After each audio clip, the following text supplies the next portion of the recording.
get us, about Jay. get us going here. Welcome, you guys. We're gonna have a good one tonight.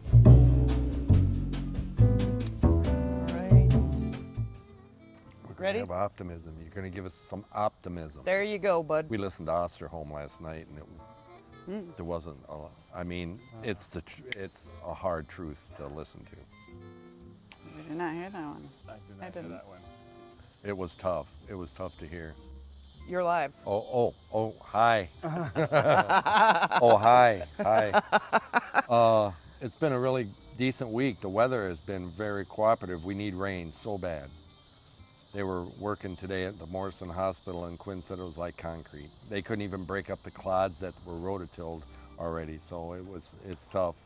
And today was kind of a sad day for us at Distinctive Gardens. It was Jay's last day. He'd been with us for 9 years, and he's going on to bigger and better things. Gonna work in the theater, which he has done most of his life, and he's also gonna do a speech, I think, with the kids when they go to contests and different things like that. So we wish him the best of luck and thank him for everything he's done. So it'll be Quinn, Jonathan, my cousin Jonathan. So you talk about all in the family. We got Quinn, Jody, Lisa, and me, and Jonathan that are all related, all family in one way or another. And then Race Jan is back, so he's a young boy that's nice and big and tall and strong, so he'll be able to do the work too. So those will be the three, Quinn, Jonathan, and Race, that will be carrying us through. And then next year we'll have the kids back from Newman. We'll have I know we're having 4 of them back, So tonight we have 2 special guests. Dr. Kuhns brought his wife Linda, and she's promised, I swear to God, that she promised she's going to give us some shit on him. The only way to get her to talk, really. Well, no, you told me she didn't want to talk much, and I said, oh, we'll get her to talk. Yeah. But she promised that she's going to give us some stuff on some of their adventures that they've gone on. They've done some traveling abroad more than I've never been abroad. Have you ever been abroad, Lisa? No. No, but you've been to Alaska and I haven't. So, Yeah, I drove there. What's that? I drove there. Oh, yeah, that would have been the drive from hell. No, it was actually wonderful. Yeah. Just gotta take your time. Yep. Yeah. The time. So you guys you went to Africa this year? No. Oh no. 3 years ago. How many? 3. Oh. Yep. And you were In the BC times, before Corona. BC. Okay, that's really well put, and that. But so you were telling us a little bit about it. It was a really eye-opening experience for you guys. Yeah. In many ways. Well, for the kids too, though, you said. Definitely. Yeah, I mean, there is no such thing as self-service for travelers. So, I mean, once in a while we'd get to a place that had Wi-Fi, but for the most part, there was nothing. So you were really disconnected, which Really is kind of nice. Yeah.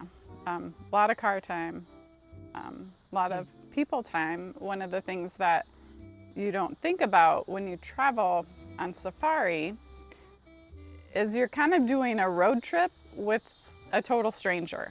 So your guide, your driver, is with you literally from sunrise to sunset.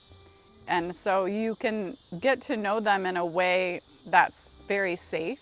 You can ask anything, you can answer anything, you can talk about your income, whatever, because who's he gonna tell? So it was very cool in that it was eye-opening for us, but for the girls as well, to be able to see how people's upbringing and their culture influences their thought processes.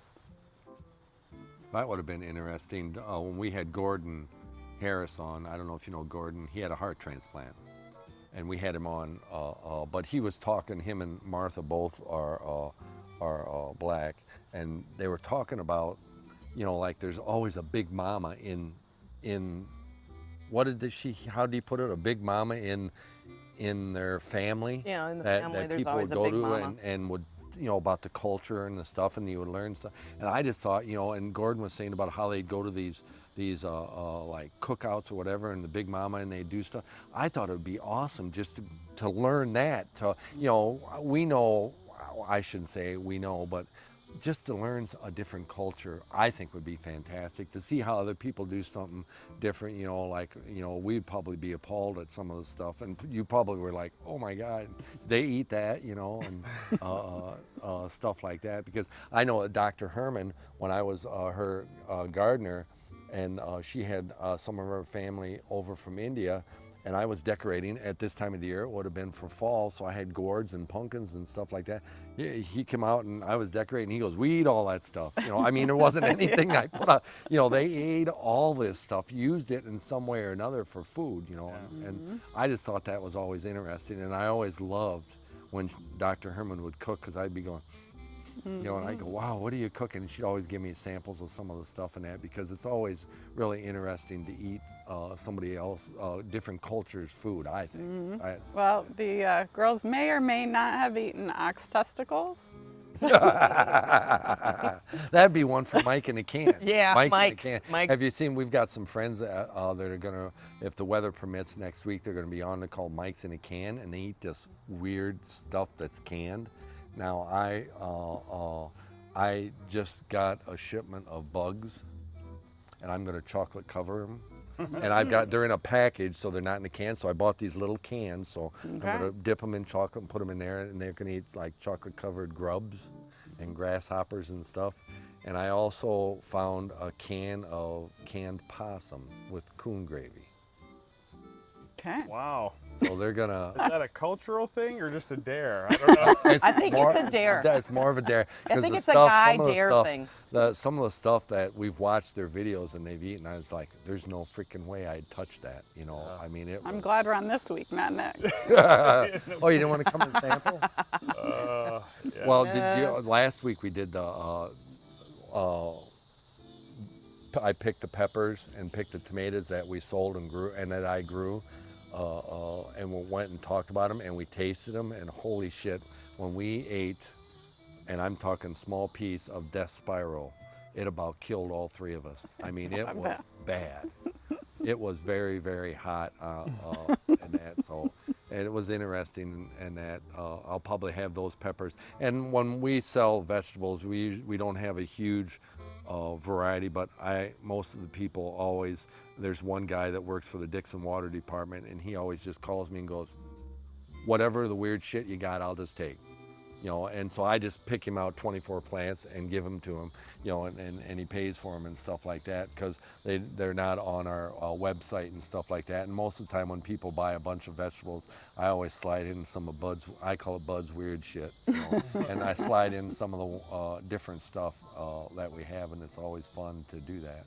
So For the kids in Africa, it's really interesting just to see how things are just interpreted differently. Education is kind of almost a matter of life or death there. I mean, if you get a good education, get a good job, or you have a chance of getting a good job and supporting your family. So it's not only your life, it's your family's. And so education is just, it's so highly prized over there.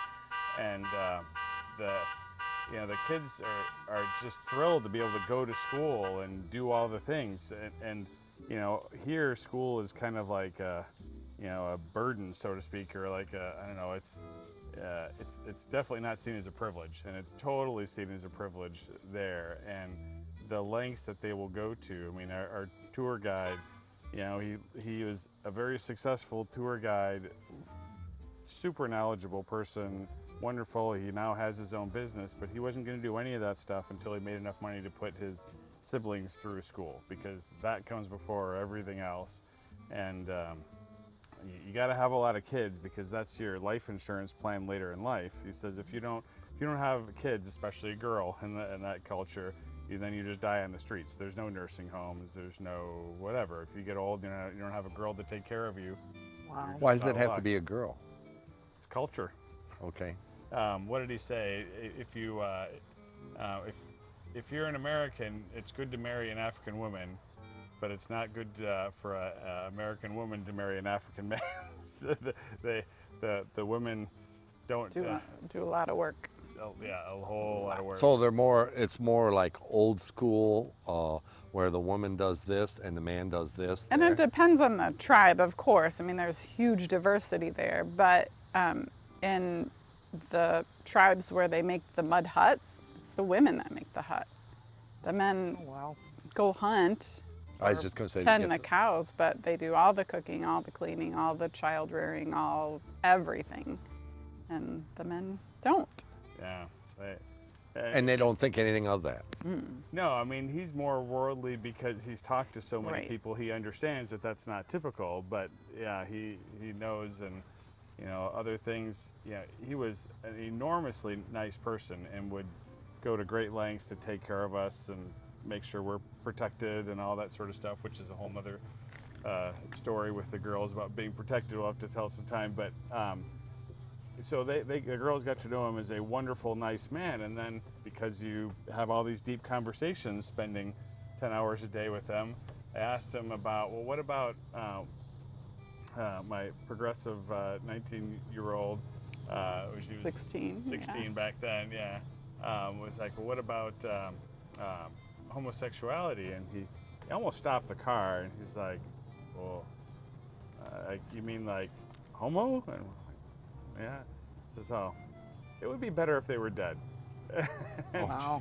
And, you know, Really? So, and it's just, it was an abject lesson in, he is, you know, this, you know, from our understanding for sure, entirely wrong on that, but that he is not a bad person. He has a very strong and different cultural upbringing.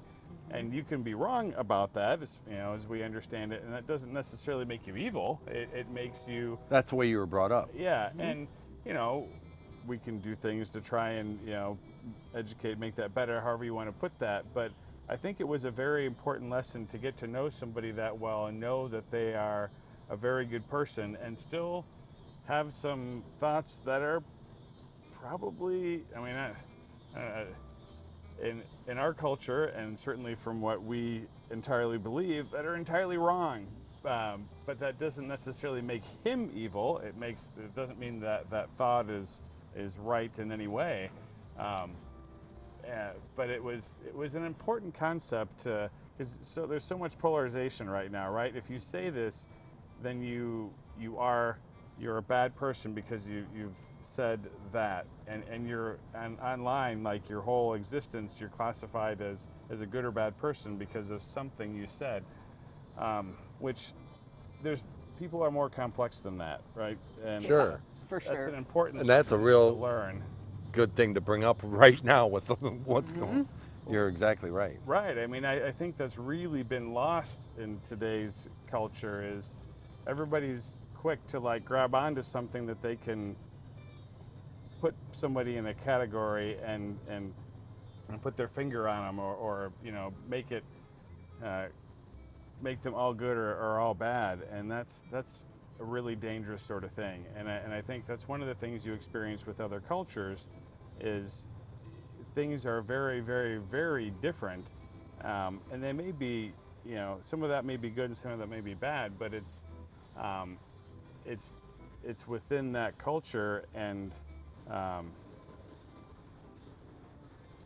you can understand that things can be very, very, very, I don't know, very different. I'm not putting that real well, but it was an enlightening experience for them to see how the nicest man in the world can still be horribly wrong in a certain way. Sure. You know, So when you were on the safari and you were all day, like, did you go from point A to point B and then you stayed overnight, and then the guy picked you up the next day from point B and went to C? Pretty and you much, were with the yeah. same guy and Yeah, we went to Kenya and Tanzania. When you crossed the border, they had some rules where the guide couldn't work he didn't have permission to work in Tanzania, so we did switch guides a few times. So we got to know a few different people, but yeah, I mean, it was pretty much just sitting in the car. You didn't really, I mean, it sounds dumb from this angle, but you don't just stroll around the Serengeti. And there would be times where it'd be like, okay, I need to go to the bathroom, and you mark your territory. And there was one time he said, yeah, can you wait like 20 minutes? Because if I let you out here, you will be eaten. Oh my goodness. I can wait. Really? Yeah, you cannot just stroll around. You know what was kind of funny? Like on do you know where Reno Road is? Mm-hmm. And where Woodlawn Road is? Mm-hmm. Not that house in the corner, but the very next one that's got the round driveway. Mm-hmm. Years ago, it was one of my dad's best friend, Oris and Vivian Peterson. They never had any kids.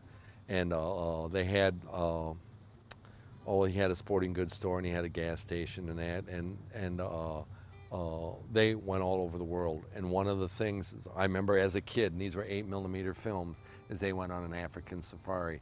And, you know, me being like, 7, 8 years old, we're sitting in the living room and, they're riding in a freaking Jeep and, these giraffes run. We've only seen pictures of them in National Geographic or gone to the zoo.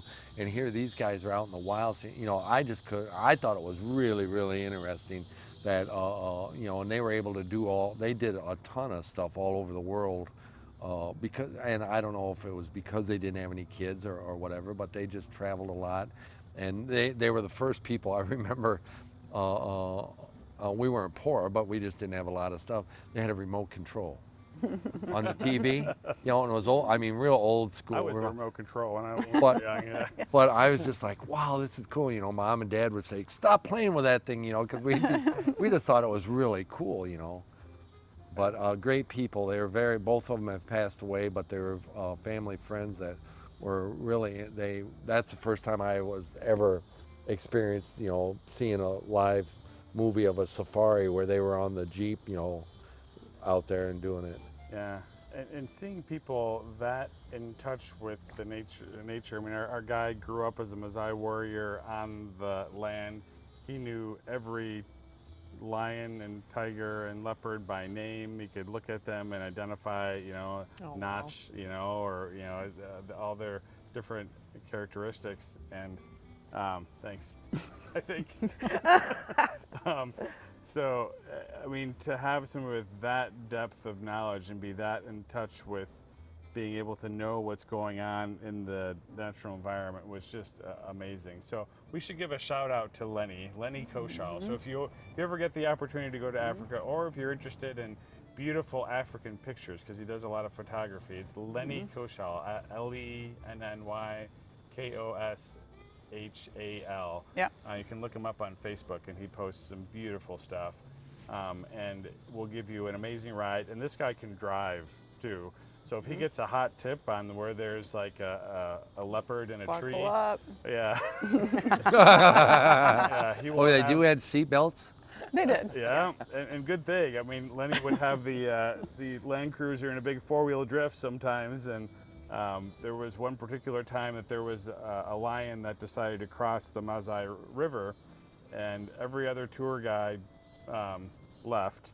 And Lenny's like, get out of the way, get out of the way. There's one guy who was still debating if he was going to try and go across, and finally he left too. And Lenny's the only guy who got us across the river, but that was quite a ride crossing the river in the Land Cruiser. But then we got to sit, I have a this picture far in away my office. from a lion. Yeah, you could be the lion, and the window was open. And wow. The lions are so used to the Land Cruisers that they're part of the scenery. Now, if you get out of the Land Cruiser, your lunch. Right. But as long as you're in it, you're just blended into the scenery for them, and you can look and watch. And so we got to just watch him do his thing, and that was amazing. Are the Land Cruisers air conditioned? No, but it wasn't that hot. Really? Really? And I would think Africa would be like, all the pictures you always see. Oh my gosh, you got. No, it's not that hot. It's dry, but it cools off. I mean, I had a wrap and long pants. Was there much plant material? Was it what? Much plants? I mean, since it's berries. Some of it's desert, some of it's tree line. But every place you stop is like a totally new world. They do something different, and you've never felt so rich as when you go to Africa, and it's really kind of embarrassing. I mean, you have people with college educations that are serving you soup because that's a really good job, and they know all about the nature and all about the things that go on, and they love to talk to you about it. And they're serving you soup, and they're happy to do so, genuinely happy to do so. And like, geez, you know, that makes me almost feel bad about that. We went tent camping, but this tent had an actual flush toilet that goes with it, and a shower, and they make sure the shower is exactly the right temperature for you, and they hoist up the bucket, and you pull the lever, and you feel like royalty. And it's almost embarrassing, but they're so genuinely happy, and they love Americans too, which is helpful because we tend to tip very well. And what our guides tell us, maybe they're just buttering us up, but seemed pretty genuine after all the time we were there, is that Americans do like to ask and talk about them and their culture. And they said, this is being a little pejorative, but he says when we take Russian people on a trip, their tip is half a bottle of leftover vodka. Oh my God. So when there's Americans up for tour guides, and Germans, they're very popular there. They kind of fight over those reservations. So anyway, but it was super. So you had this all pre-planned before you went over, like you were gonna go, and you had the tour company or whatever that you... Yeah, we pretty much had the tour company arrange everything. I mean, I asked for Lenny specifically because, you know, you read reviews, right? Everything's based on reviews, and Lenny. I'm like, okay, we got to ask for Lenny. So did you have to wait then? Like, oh, we can't go this time of the year because Lenny's booked up? No, we got him. We did it We early. were pretty early. But yeah. What time of the year? End of July. That's when the wildebeest migrations happen, which is pretty cool. It's pretty cool. They're just literally millions of animals, and they drive the truck through them, and they part like the sea, and they're tripping. Oh, wow. You're screaming because you're certain they're going to get run over. They don't. I mean, obviously the guide knows, but They just do that it's for amazing. the effect. And they cross the river, and the gators are there. And Yeah. Ugh. it is. Have you ever been to Custer State Park? Yeah. And have you ever been there at the time of the year when they do the buffalo roundup? No. We went, we always got there at the latter part of the buffalo roundup, and we drove the one time, it wasn't on the wildlife loop, but it was somewhere where they had them going in, and they were checking the buffalo to see if they were pregnant or not, you know. And they had all these, and people, you could go, and they had like a platform you could go in. And I told Lisa, we got up there, and you see the guy with the plastic thing like this, and he, you know, they put it in, and then you see, I go, you couldn't pay me enough to do that guy. And he go, and you know, they would open the gate, like if she was pregnant, she'd go one way, and if she wasn't, they'd go the other way, and stuff like that. But I thought it was interesting to watch, you know, that they did this. But I guess, you know, prior to that, when they go to do the roundup, there's just thousands of people there in Hill City and all that area. You know, I love. It was actually nicer to see it after the fact because There's not as many people. too many people. And you know, we went. I can't remember what campground we stayed at, but I'm really big into the like Civil Conservation Corps stuff. I like to go look at that stuff, and the WPA stuff. And so they had a lodge there. Pines. What's that? Like White Pines. Yes, Yeah. exactly. Yeah. And so we went to, we camped, and we went across to the lodge, and the lodges are all real cool. And I said, hey, let's go have a drink at the lodge. So we went in the lodge. We had a couple drinks, and we were sitting there having a good time. And I said, all right, let's go. And we went to walk out, and I go, we might want to wait. There was like, you know, 4 or 5 buffaloes starting to. I go, why don't we just have another drink and wait till they're gone? Because I said, I really don't want to go out there because they're huge. And, you know, that State Farm commercial they have where, you know, the guy drives his car up and there's a buffalo there. We went in the west entrance to Yellowstone, and we were coming around the lake, and I turned the corner and I stopped, and she goes, what are you doing? I go, well, we ain't going nowhere with that guy. And he walked right up to the van, and I was going like, okay, and then he just went like this, right? And I could have opened the window and tapped him. And I just thought like, holy shit. And he was huge. I mean, he could have headbutted that van with no problem. Oh, yeah. Jeff Morgan's with us. Oh, Jeff. Yeah, he's been to Africa. He's got a question. He said a safari would be very cool. He was working with people to install plumbing. So he's got a question. Did you land in Nairobi, and how was the traffic? We did, and Nairobi's crazy. I would not want to drive there on my own, for sure. I mean, and I love to drive. Don't I was get me just going to wrong, say, a but car guy not wanting to yeah, drive. yeah. That says something. But yeah, people were nice there too. But the city is, boy, it's different. I mean, you see a lot of places with barbed wire and glass walls, you know, broken glass on the top to keep people out, and that part's kind of sad. You go out in the country and it's poor, but everybody is so Trustworthy more? nice and trustworthy. Yeah, all those things. I mean, we didn't learn the depth of the trust till they told us they were putting our 2 daughters in another tent a ways down, and you can tell Terrified, yeah. that story. Did you sleep? So yeah, I did. I always sleep. Nothing stops me from sleeping. No, when we booked the trip, I said, oh, we're, a family of 4. We have 2 daughters. And I just booked the trip and let them make all the arrangements because I don't know one hotel from the other. I don't know one park from just you do it. This is your job. So great. So we get to the first place. It's fenced around because they keep the animals out. But then we had dinner, and then they said, oh, we're going to show you your cabins. And we were in different cabins, separated by hundreds of feet. And I was not thrilled because the girls were 16 and 13 and girls. And so I looked Lenny in the face and I said, do you promise this is okay? And he said, I promise this is okay. So then we went to dinner. So we all went to dinner. Then we're walking back, and the girls' cabin was first. So they went in their cabin and we kept going. Well, it was pitch black. Took about 20 seconds. Blood-curdling scream. I'm like, okay, now they're already killed. This didn't last at all. Oh my God. Well, I'm not kidding you. It took about 5 seconds before the 2 night watchmen with bows and arrows, whoom, they were there a split second. So, of course, we took a couple seconds more to get over there. We get there. There was a bug on the door. That was the scream. I was like, well, They're girls. They're right there. they're right there, and they knew. And the next morning, we told the girls, we'll pick you up on our way to breakfast. And I was like, which one is it? Because they're all kind of the same. And the night watchman, your girls are in that one. They knew. They knew who to look out for. They knew who belonged to who.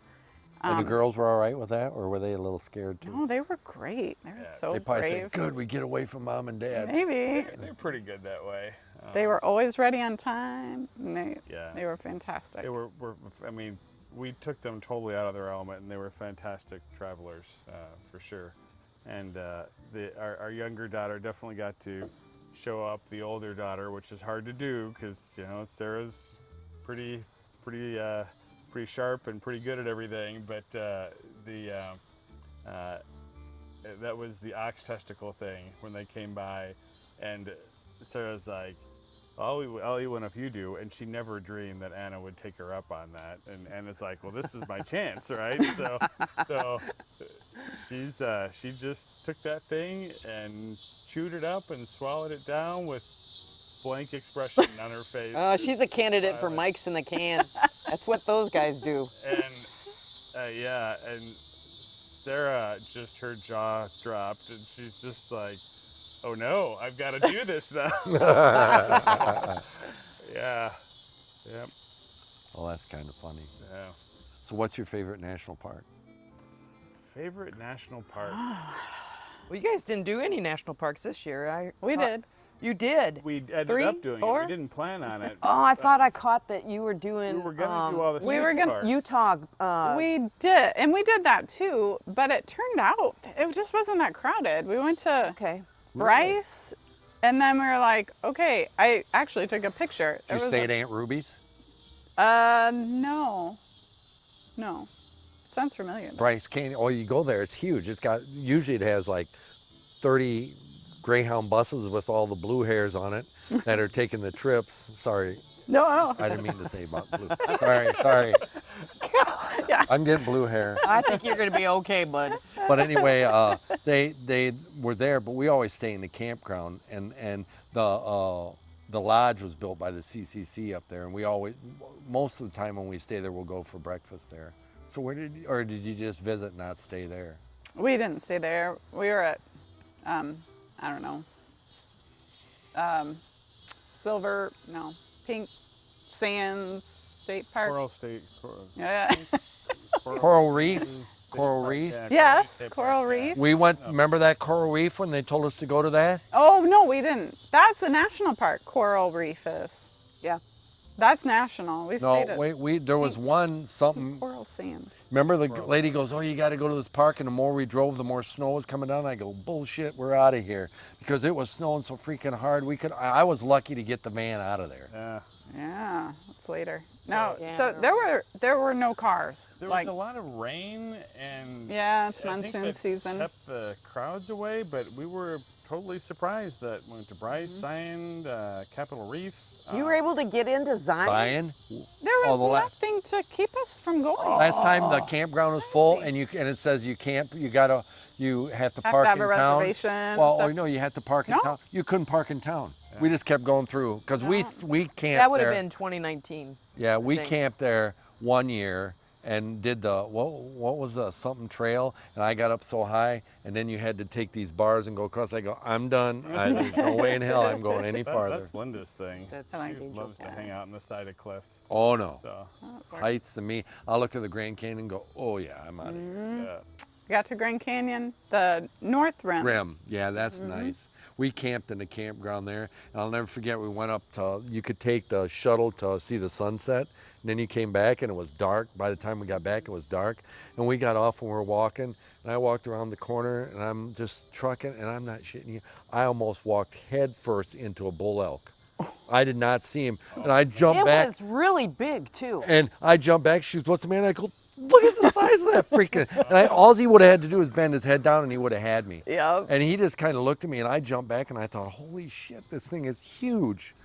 I It struck me how large it was. Yeah. I didn't think it was going to be that big. I mean, it's not that we hadn't seen elk before, but maybe it was just because up that it was close. so I've never close. seen him. Yeah, it was quite large. When I was a little kid, we stayed in Yellowstone in the cabins there, and my mom was always adventurous and had no fear, I think. But we opened up the door, and there's a buffalo there, and she's like, "Oh, Eric, you gotta stand by the buffalo. He's gonna take a picture." Better. So, So we do have a picture of him this far from the fire. Oh my God, really? yeah, not something that she'd repeat, but yeah.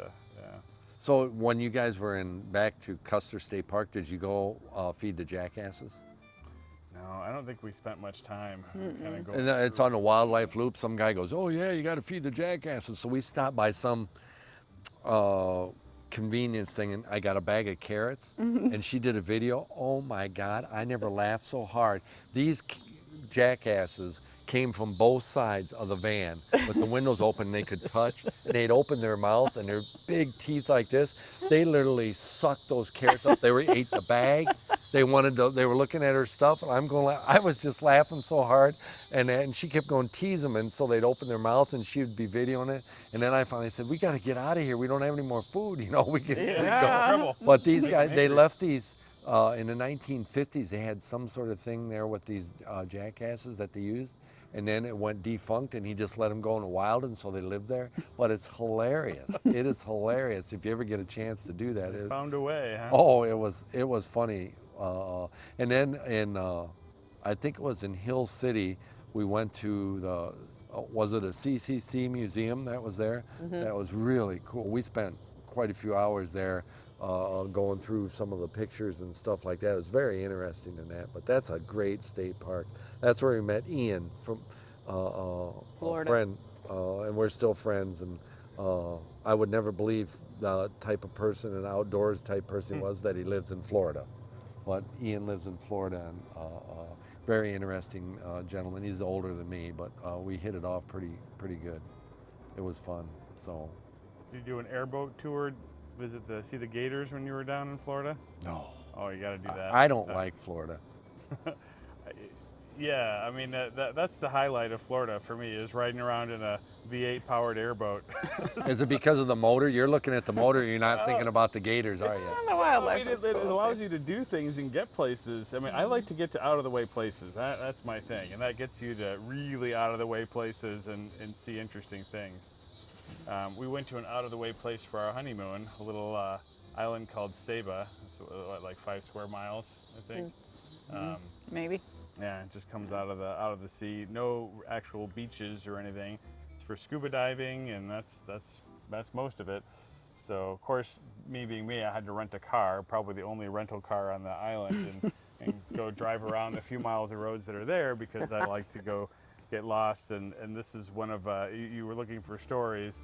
I nearly got us stuck off a cliff. There was You did get us stuck on the edge of a cliff. Yeah, well, fortunately, this is why I married well, so we could go save the day as I held the car from going over, because we got up to the end of a road that just kind of ended and went nowhere at the top of a mountain, and there wasn't really a turnaround, and this car did not have a very good sharp turning circle, and the clutch wasn't that great, so trying to do a 5-point turn to make that go didn't go so well. It didn't really want to back up, and I ended up with like one front tire like kind of off the Just edge.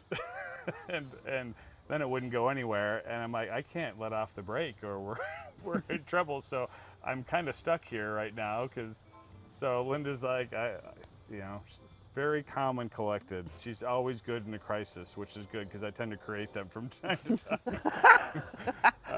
So she hopped out and went around and found a bunch of strapping young men from Saba who were happy to pick up the front of the car and put it back on the road for $20. Worked out. Best $20 you ever spent, huh? Yeah.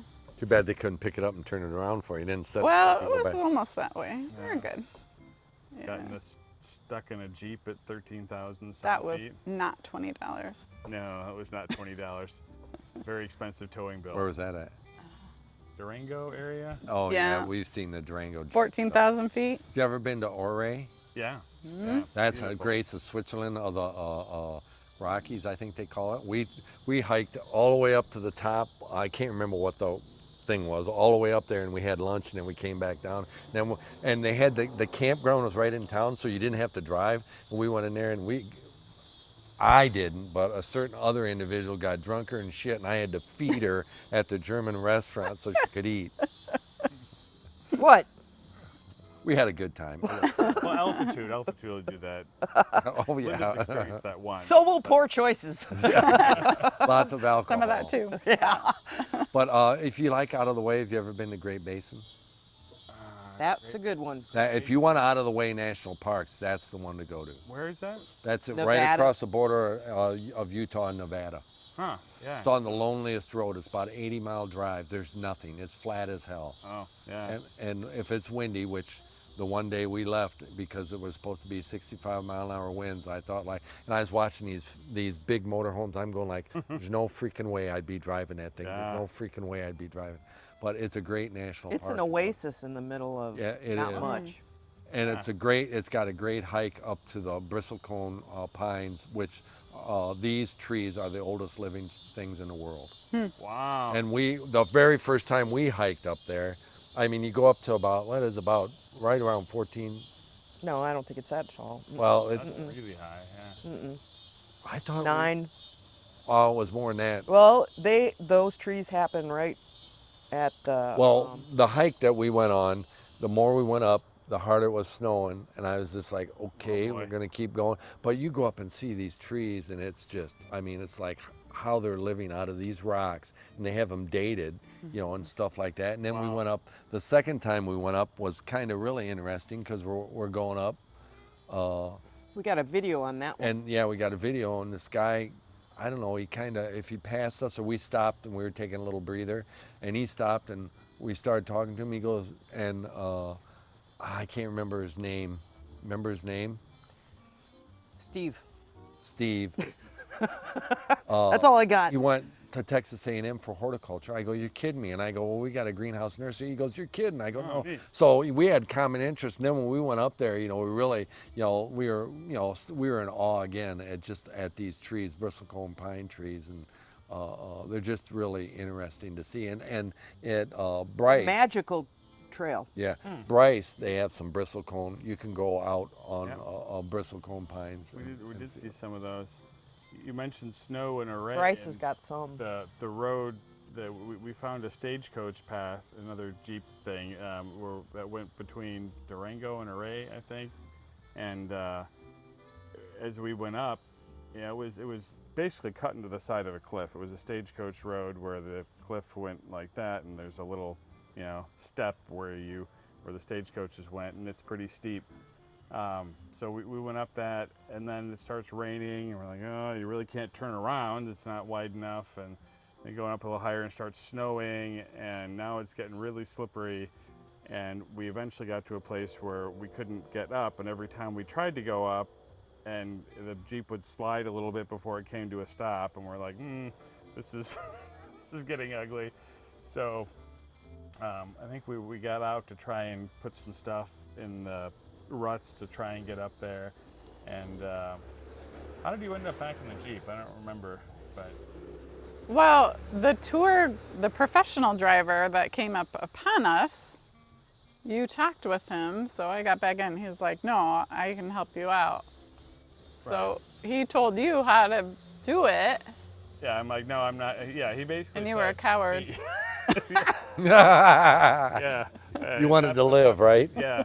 So he says, yeah, you just have to stay out of the ruts and drive to the left. And I'm like, yeah, but there's like a sheer drop off, and it's that wide off to the left of the track.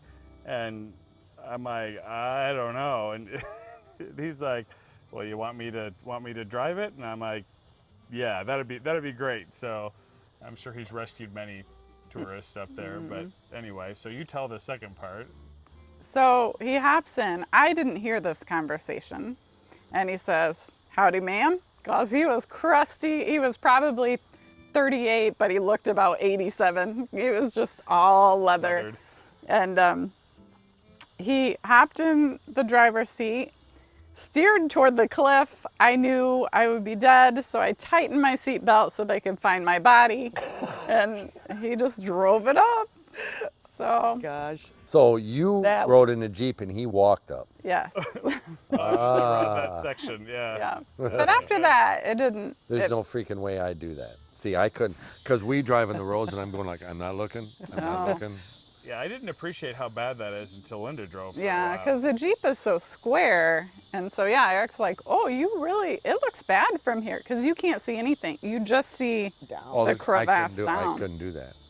Well, Oh. I trust him a lot, I guess. Or yeah, for better or for worse, right? Yeah. Especially when you're falling 12,000 feet. This is the worst part, the landing. Yeah, we've never injured ourselves or anything like that. Just cost us money from time to time. We didn't have, I don't think we've ever had any bad things happen that we were on. We stayed, the last time she found a place that you could stay for nothing. I'll Sounds sketchy. I'll have another fat tuck. Yeah. It was a BLM area, Bureau of Land Management. They'll have Yeah. like a like a stay on the land. yeah. It's just like a little guide. And we have Except it's online now. It used to be a guidebook, but we have it set up to where we have these screens that with magnets, so you can lower the window, and the van side windows lower down, so you can get air, but the bugs won't get in. So we did that, and in the middle of the night I had to go to the bathroom, and I said, I got to go to the bathroom, and I heard this, and I go, there's something freaking out there, and I heard all this movement, so I'm going like, give me the flashlight, man, because I said, I'm not going out there till I see what it is. So I shine the flashlight out, and the first thing I see is all these red eyes. I'm going like, holy shit. And then I'm looking again, it's freaking cows. So I get out and I And tell they her, look I go, like our van. and they were black, so I go, well, they probably thought we were just one big cow. And they were all around the we were van. the same color as they were. You know, and I'm going out and I go, back up, dudes, you know, and they're just kind of backing up, looking at me like, you know, it's alive. In the dark, everything looks a little more spooky. Oh, it was bad. It was bad. But the last time we went to the Pacific Northwest, I have been up there. I had not really been to the national parks up there, Olympia and that. But we went to Whidbey Island and stayed there. And we had a friend that had a greenhouse and nursery there, so we went and visited her and it was really nice. That was really nice area. But what was really cool, Lisa's mom, 33 years ago, My mom, my grandmother. your mom wrote the book 33 years ago. Oh, yeah. Her mom wrote a book. Lisa's grandma lived right across the street, and she nicknamed, my real name's Jan, but she nicknamed me Buddy.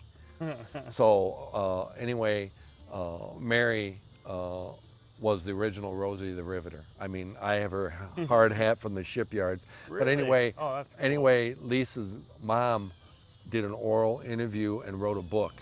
And so we're reading at nighttime. We'll sit out here sometimes and have a beer, and Lisa will read a couple chapters. But she'll be talking about stuff in Sterling. I go, yeah, I know where that's at. And we've gone around to the houses like they said that they lived at and stuff like that. And she talks about my dad. You know, she'll go, well, Red Lefevre came over because my dad's nickname was Red because he had red hair. And this was the first house built in the neighborhood, and then Lisa's grandma's was the second. So she talks about that, but it was really interesting. We found the shipyard where they worked in World War II. Really? In Portland. We couldn't get on, you know, you couldn't go through the gate, but we found it and stuff. It was kind of cool. And we also, on one of the trips, went to Seabird, Colorado, which is on the east side of Colorado, flat as hell. I mean, you can see for miles. There's no mountains at all.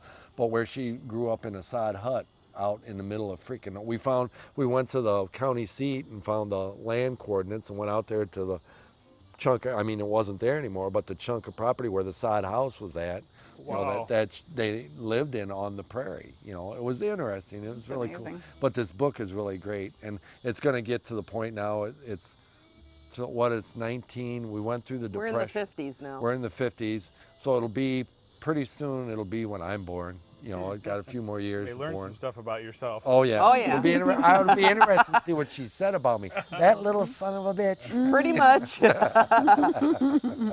Joe Pisty said he lived on Whidbey Island for 13 years. Oh, really? That's Yeah. awesome.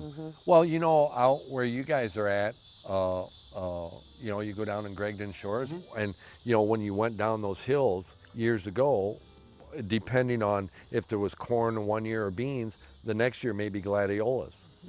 Bush Shelley's Glad Farm. And if you go down to Oppo Marina, and right before you get in there, that farm that sits way in back, Pete Dillon has it now, but that sits way in back, that was a Glad Farm where her grandma worked. Yeah, we've heard stories about that. There's all sorts of interesting history out there. The Sippintrip Park used to be some sort of racetrack way back when. Mineral Springs was a racetrack. Yeah. Was where the racetrack was at. They had a They had a fair. fair there and everything. Yeah, in the once spring. a year. We our first house was inside the circle of the racetrack, right at the end. It was the Guccione, I think, was the name there. Oh, wow. Meant to be. Yeah. What's that? It was meant to be our house. Yeah. On the racetrack. Yeah. And you guys are on the west or the east side of Gregdon Shores. Yeah. Because we did, you know, Wenchels, Nyla, and we redid their boathouse. They tore, yeah. just Oh, landscaped. Jandy said that her dad used to work for Shelley's. Oh, really? Yeah. Wow, Shelley's Glad Farm, then that was great. We always had gladiolas. Mary, Lisa's grandma would always bring gladiolas home, and we'd always have them, you know, fresh flowers on our table and stuff like that. Yeah. But, yeah, they really have been redoing Bentley's old house that's next, or a couple of houses down from Went. I mean, that guy's been gutting that house. Done a lot of work on that. A lot. And the one beside that, Which was McKenna's? Was it a flat, like ranch white? I think that was McKenna's at the time. and then That one's almost done as well. But then Yeah. the other side of Bentley's is on the market. If someone is looking for a river house to remodel. I mean, it's dated, Yeah, that's right, for because sure. Nyla said that guy, did he die or somebody, or, yeah. I think so. It seems like everybody there moved in the 50s and just Stayed. until They did. I mean, I could have named you, Wyman's were there, Jaegers were down there, which that house was the third house built here, and that was Seth Jaeger, and his brother lived, well, you know where Evan lives, Moore? At the very end, a big stone, yeah, white the stone white house. stone, The yeah. house next to it was Jaeger's, Clarence Jaeger's house. The red brick one? Yes. On the other side. Yes. Yeah. It would be on the side going towards you. Oh, okay. So it would be on the east Yeah, side on of the that. east side, yeah. Yeah, that was Clarence's, and there was never any more houses there. Evan's my cousin. He built that house, and then there was I can't remember who the guy is that has that house that's next to him. And that, but yeah. No, we've been really happy, and we can see. I mean, we plan on leaving that house feet first. where it's an amazing blend of being kind of sort of out in the middle of nowhere because it's kind of quiet, yet it's really convenient. And I just love that the across the way is all DNR property because, like I said, I love to get out of the way and go out of the way places, and you can paddle around to the slough and feel like you're in a different. We fished in that slough as a kid every weekend. Every weekend, Seth would take us fishing there every weekend. He was like a dad to me. It was fun. Yeah, really beautiful. We're really fortunate to be there. Well, can we switch gears? Yeah, sure. Delta.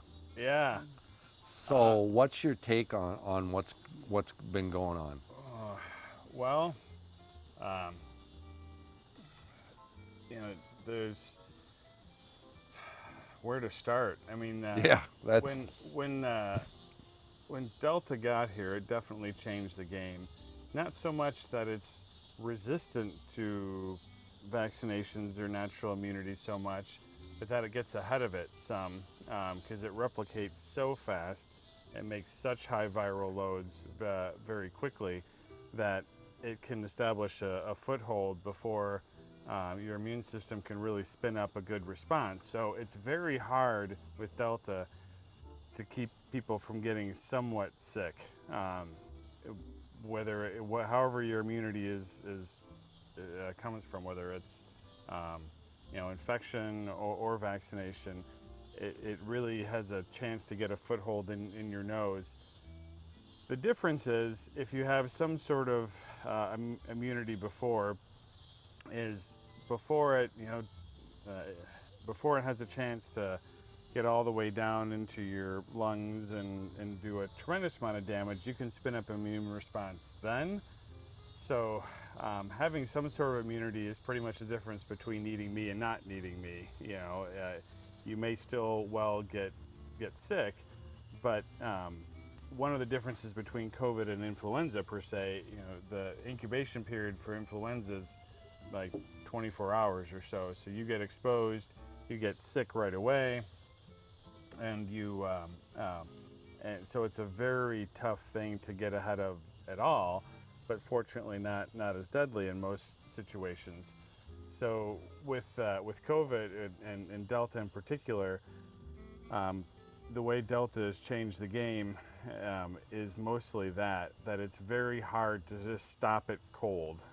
It is still, fortunately, we can still do a good job of, if you have a memory of what this thing looks like, again, however your immunity has gotten, you can spin up a response before you go down that road. And for COVID, usually you're asymptomatic for the first few days. You start to get symptoms around day 3, 4, 5.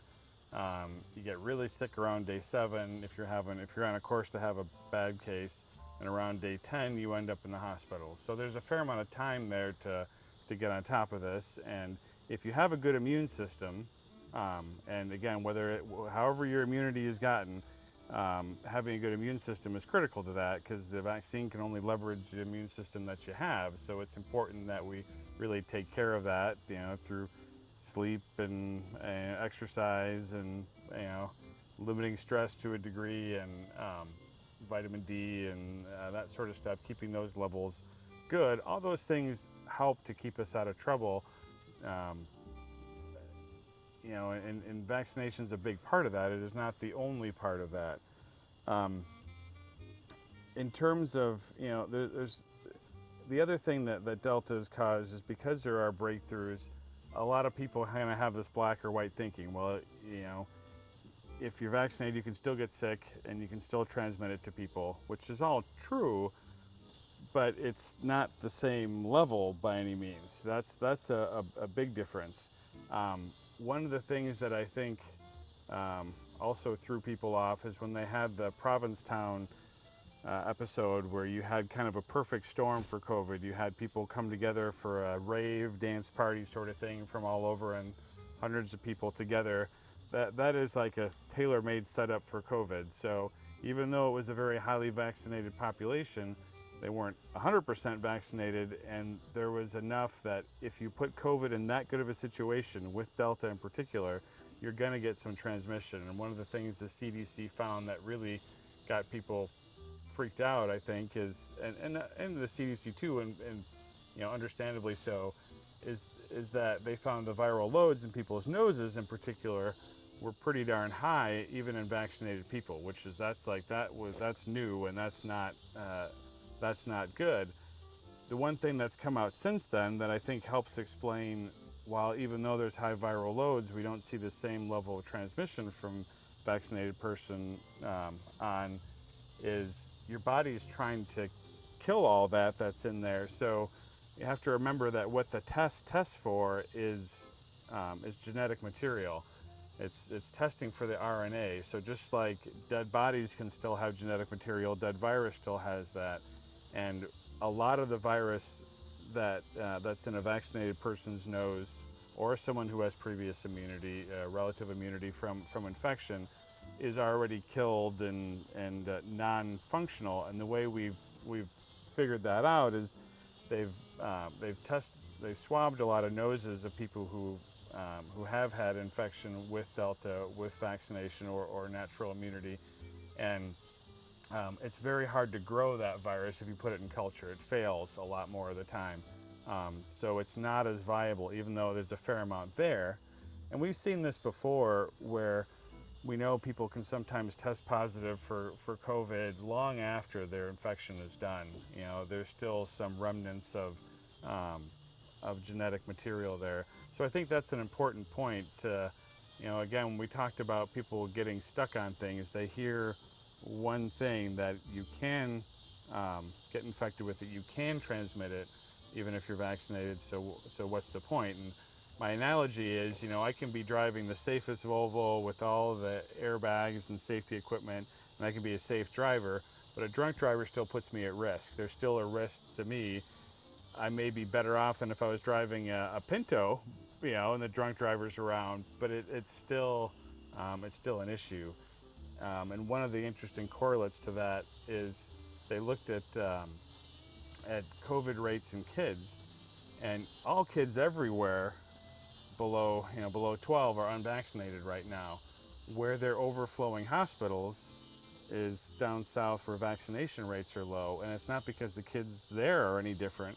It's because they're surrounded by people with less vaccination. So One of the best ways to protect a vulnerable community is to surround them. I even looked at that. Some enterprising person, this is years ago, I think, with influenza, and they looked at, is it better to be a vaccinated person surrounded by unvaccinated people, or an unvaccinated person surrounded by vaccinated people? And it's very clearly better to be an unvaccinated person surrounded by a vaccinated person as far as your personal risk. So that's why the community matters, and I think that's the message that we've really lost, is we really want to make good decisions for ourselves and for our community, and we get so hung up on government, and government has made a lot of mistakes, and I gotta say, I kind of worry that the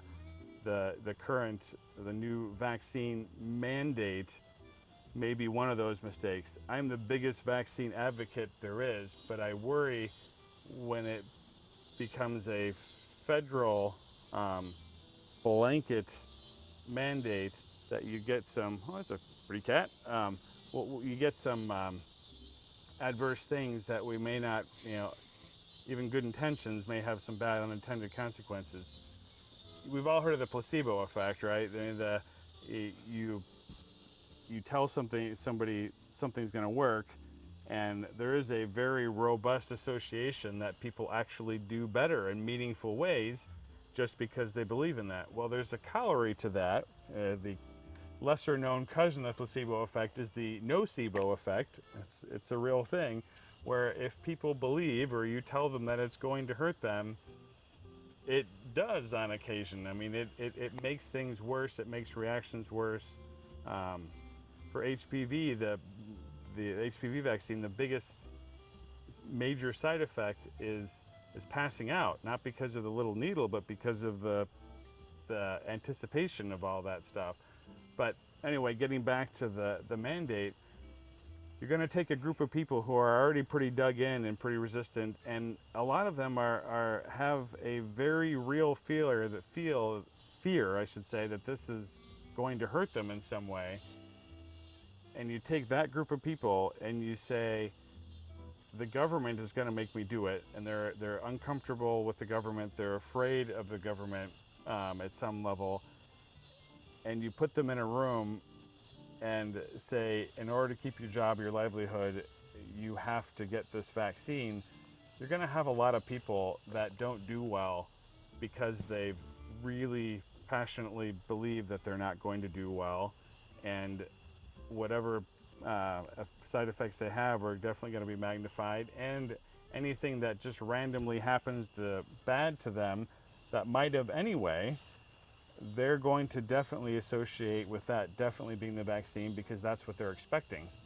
And we're going to hear a lot more of those things happening, and I think it's going to kind of poison the well for that some, and I worry about that. When you look at countries where vaccination has gone well, places like Denmark and Norway, and they have good rates, they have a very tight, cohesive social network where they have more of a communal thought on this, and they also have some trust in their government. And we have entirely lost trust in government, which I get, but if you don't have trust and the government is doing things that make you very uncomfortable, I worry. I really want everybody to get vaccinated, but I want them to do it because it's the right thing to do, not because they're being forced into it. Now, I should have some caveats there. There are places and times that it needs to happen. I think in healthcare facilities, if you're in healthcare, it's incumbent on you to not put your patients at risk. And it very clearly adds some degree of risk to not be vaccinated. And I think in those situations, mandates make a lot of sense. I went up to the Mayo Clinic. They've had a vaccine mandate for quite some time. Their mission is to keep their patients as safe as possible, and that's part of doing that, and that's their culture. And I think that's the right way to approach this, is we need to do this because it's our culture to keep our patients as safe as possible. And it's very clearly the right thing to do for those reasons. So anyway, I've talked a long time, but. Well, we got of the mandate for healthcare workers, we got the email. Go ahead, you can squirt him. We got the email, what was it, last week? That, Yeah. Since we are a contractor with CGH, they want no proof of vaccination and stuff like that. So I said, no problem. And I just met with Bob and Cindy this week because we're going to do some new containers and stuff. And I gave Bob a copy. I go, everybody that works for us is vaccinated. So I said, that they just wanted to, that was one of the things, either that or they have to be tested once a week, Yeah. But everybody that's been with us is vaccinated and stuff. So why is this, I guess, variant hitting the younger kids versus the other one? Right. Do you know? I mean, yeah, I think it's mostly a function of numbers. It's so much more contagious that it's just it's breaking through kids' better defenses and all that more often. And even a small percentage going bad, if you have enough kids, that small percentage adds up to a fair amount of people.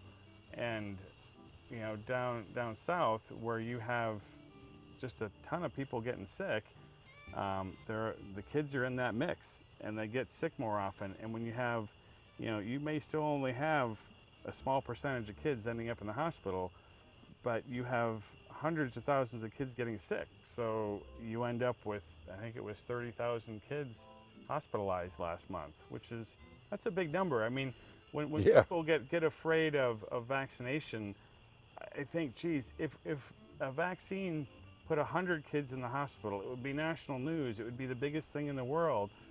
We've gotten used to the terrible stuff that COVID does, and we've just, it's just, part of what happens. So that's where the risk is just so much different. So that's where I think the kids is coming from. I don't think that Delta is a lot worse. It may be a little bit worse. That's harder to study than you think, because you really have to follow a population that's age matched and all that very, very closely. Is when you just follow it over time, the old people have gotten vaccinated and the young people haven't. So it skews things, and that's a way that statistics are often manipulated, things with Israel and all that too. When you say, geez, most of the people that are getting hospitalized in Israel are vaccinated, that's true, but that's because two things. One, most people are vaccinated, so that's the only people that are left. And the people that are unvaccinated are all young, healthy people who don't tend to end up in the hospital. So if you compare a group of, teenagers to a group of retirees, the bar is starting here. So vaccination's got a lot of work just to make it, even, much less go the other way. So anyway, but that's the thing with kids. We need kids in school.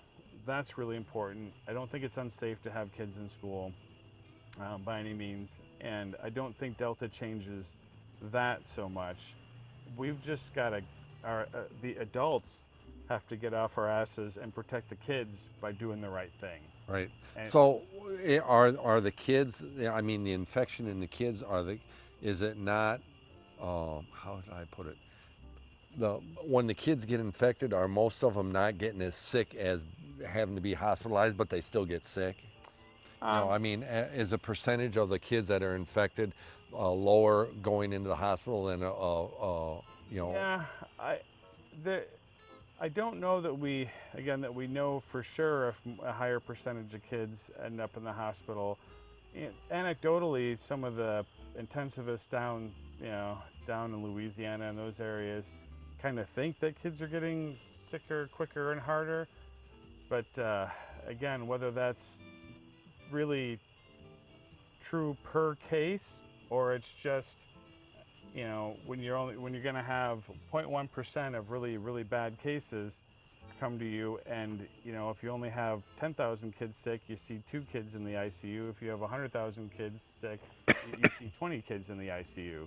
So it definitely is going to look a lot worse. So I think most of it's a function of the numbers more than it being intrinsically more virulent. They're still sorting that out, but because it's some studies have shown one way and the other, what that tells me is it's probably pretty close. It may actually end up here instead of level, but I don't think it's going to be this far off, or it would be easier to see. We would have seen that by now. So that's that. It's a lot more contagious. It's spreading through kids a lot faster. And the other thing is there wasn't much natural immunity or infection-derived immunity in kids up to this point because we had kept them home. We had done all this stuff. Now we're putting them in school, and although I think schools are in general safe, there's just a little bit of risk there. I think it's well worth it. And as a society, kids got to be social and interact, and we've held them out of that for long enough, and they're back in the mix, and it's kind of exploding in kids. So the numbers in kids are going up a lot, but I think that has as much to do with social pressures as it does Delta that way.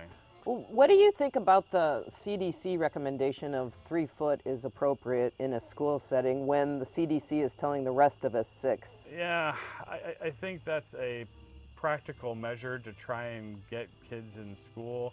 There's no magic to any distance. Less distance is relatively more risk, more distance is relatively less.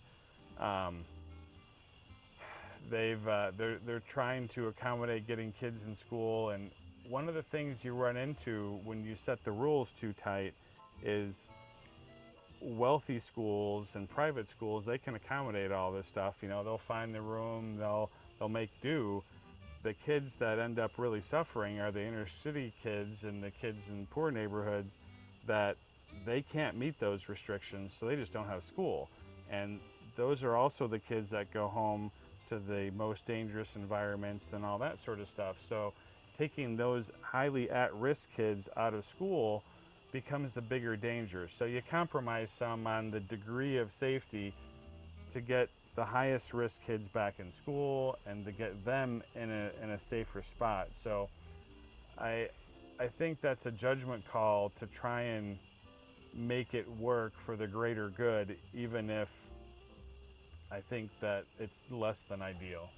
Well, it's also a setup for undermining faith in that institution because it's a pretty easy number situation to compare and contrast. And considering that in general, a lot of this information is being digested on social media and nuance is absolutely lost. And sound bites are exponentially magnified and amplified. I see this as doing more harm than good. Yeah. One of the greatest things we're going to learn out of this is how to not message. Yeah, no kidding. What did your biology professor say? We're going to learn a lot as we destroy the ecosystem or whatever. As we destroy the planet. Yeah. I think we're going to learn a lot by that. And you know, a lot of good scientists are not good communicators, and they never gave us speech class. No, I mean there's no speech that wasn't class required. Prerequisite. Yeah. In high school. Yeah. Not for your master's. So, you know, we need to give props to Jay here doing speech class. That's really important because what are we seeing now is how bad communication fails the country, the world, the community. Sure, exactly. Our older daughter, I think one of the best things that she ever did was to go through speech after school and learn how to talk and learn how to communicate, and it was so good for her confidence and all that sort of stuff too. So Jay's going to do good work there. It's important stuff, and I think we're really seeing that. I mean, we really have to be careful about all the unintended consequences of the things we say, and that's a good example. You hear that, you know, why is 3 feet okay for kids, or you know, why is this okay in schools and not okay in a bar? Well, you know? Fauci got nailed to the wall with the, you know, you don't need to wear a mask. And that was also a nuanced situation. It was also early in the pandemic and they needed to prioritize. So that has really been a challenging situation to try to build trust. Yeah, absolutely. And unfortunately, social media and the news thrive on this sort of gotcha sort of stuff, and it takes off. And you know, that sort of soundbite stuff will travel the world several times before the nuance that it was meant with gets out of the station. Yep. You know? Yeah. So I got a couple questions. Sure, go ahead. And they're related to boosters. So give me a second, let me pull them up. There are two. One is coming from Marianne Gutman. What about booster shots for COVID? And that's it for the question. So. Okay, well, yeah, that I guess we should have anticipated that one coming because that's the hot topic, right? Yeah.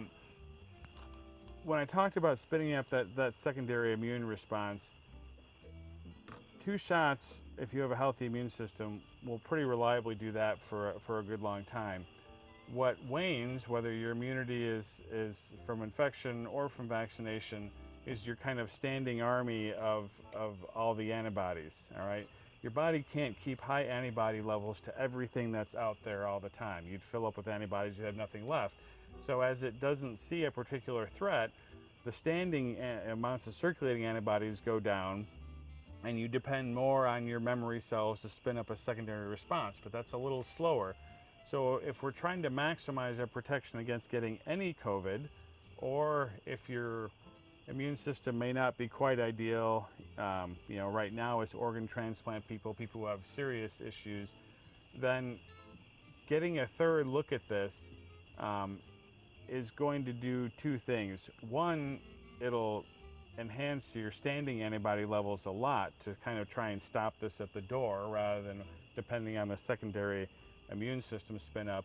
And 2, it'll teach your immune system, geez, this is kind of a recurring threat, and we need to keep this higher on the priority level as far as what level of antibodies we keep around. So I mean, for a long time we've had high dose flu shots for older people. Sometimes as you get older you need an extra dose of certain vaccinations are a series of 3 rather than 2. So it may well be that in certain populations especially, you just need to have 3 shots, and that's the stuff we're finding out over time. This doesn't necessarily mean that we're going to need it every 6 months. I think some people get caught up in that, oh geez, we need another one after 6 months, we're going to need one every 6 months. That's not necessarily the case, because again, every time your body sees this, it holds on to that longer as a threat. Our immune system is really amazing in how it adapts to that. Even in terms of variants, they're now showing that if you get infected with a variant, your body will very quickly spin up particular antibodies to that variant if you've had any sort of immunity before. Your body can go through the big library of antibodies that it made before, pick out which ones work the best, refine those, and even tweak them a little bit to go after a variant. So if we want to go from protection that keeps us out of the hospital to protection that keeps us from being sick at all, a booster is going to be very important, or if you're at high risk.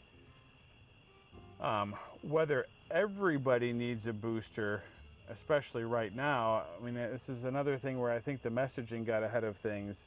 They said, come September, everybody can have a booster, no matter what. And the scientists at the CDC and FDA are like, wait a minute, we haven't really looked at that closely yet. We don't have a lot of data on that for everybody, because again, there's very different population here.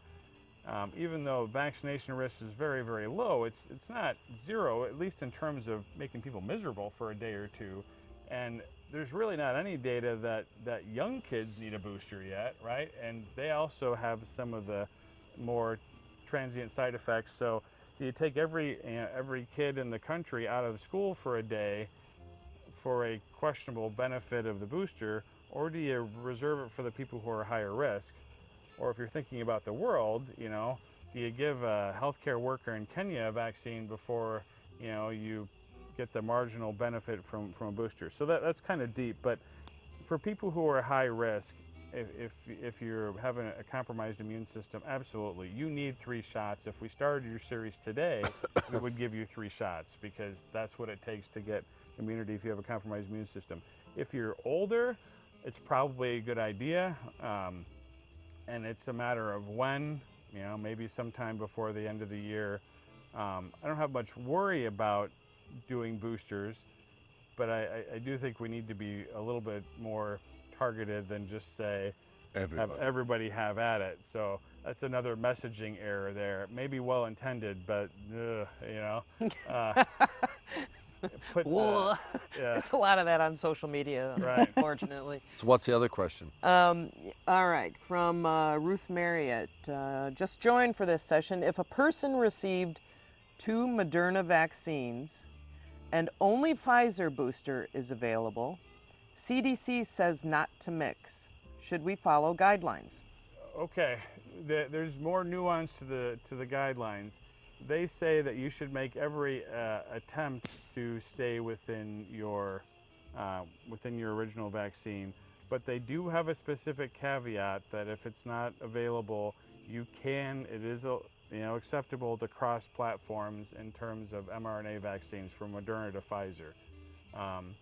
What we don't have yet, and what really interests me, is if you had a Johnson & Johnson, should you get another Johnson & Johnson or should you get an mRNA booster?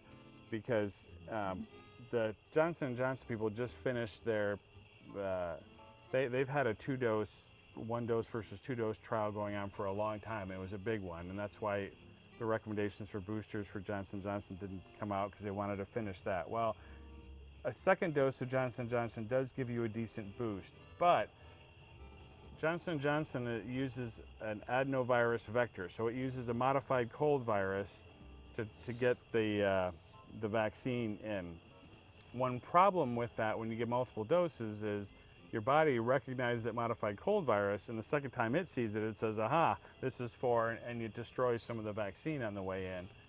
mRNA does not have that issue. It's just in a little lipid envelope that doesn't create an immune response, that just slips into the cell, and you can give whatever boosters you need without creating a secondary immune response.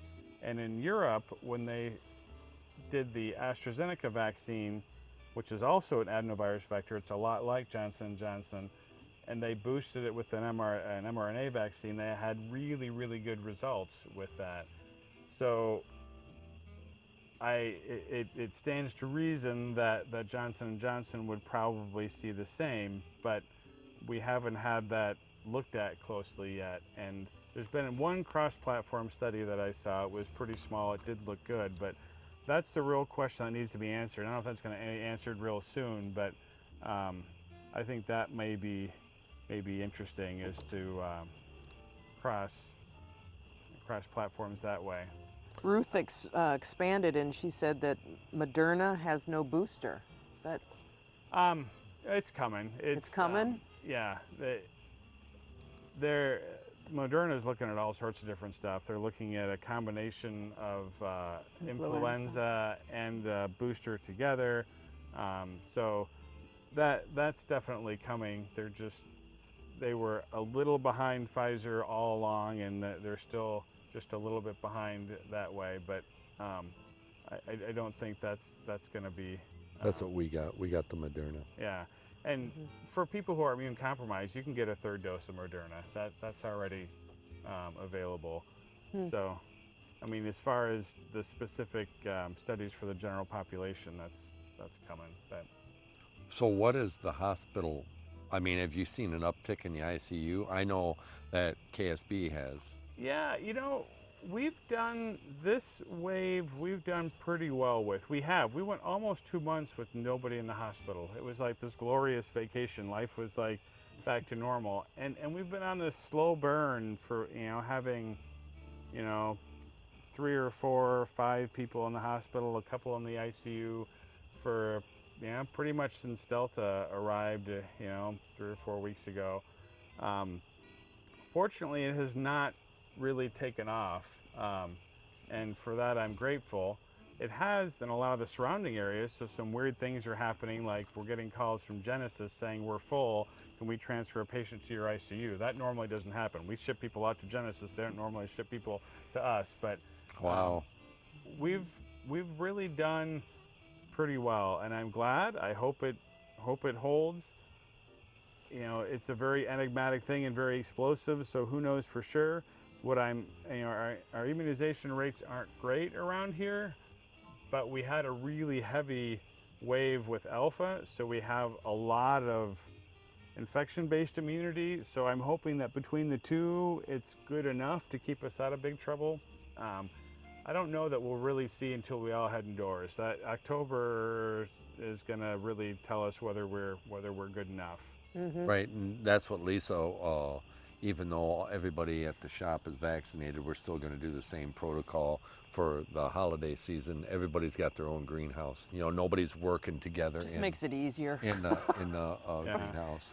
And you know what? The other thing we're going to change. This is important because we just went back and got another blood test. My cholesterol I cut in half. We won't be eating double bacon cheeseburgers every day.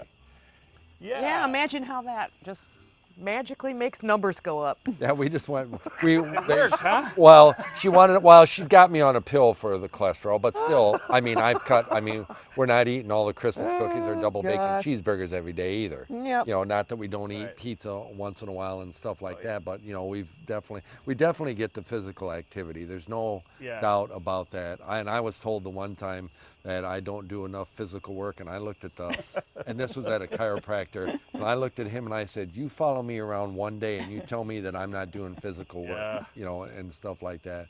And I think that's what helps us. But I got a question for you. Miranda did say that in my blood test there was something called, is it in the, I think it was the liver, bilirubin? What is that? All right, well, I can't give specific medical advice, but I can tell you that it's a really common thing that when you're fasting, a lot of things go up a little bit when we're fasting, and they can throw things off. And bilirubin levels and so bilirubin is basically bile. It's the digestive juice. Okay. And when you're fasting for a long time, you're not using it, and you know, a little bit extra of it ends up in your bloodstream that we can detect. But if you look at the numbers and it's like up a little bit, what I tell people, it's like speeding 56 in a 55. It's no big deal, okay? Those numbers go off a little bit, and that's not real exciting. You know, if you're speeding like 110 in a 55, well, then we got to talk and think about this. But there's a lot of things that go off a little bit. You know, fasting is really intended to make your cholesterol numbers fit the predisposed guidelines, but a lot of other stuff gets thrown off a little bit by fasting. You know, a lot of people, their BUN and creatinine go up. Those are markers of kidney function. Because when people fast, they often don't drink, and then you end up a little dehydrated, so that it shows up on the lab test, but it's also no big deal. So again, context matters, and that's what we've lost in all of this, right? And it really takes some degree of expertise to know the context. So if I want to identify a water bug, I go to Linda because she's trained in that. I don't pretend to say, I've seen that before, doggone it, I know what it is. She's the expert in that.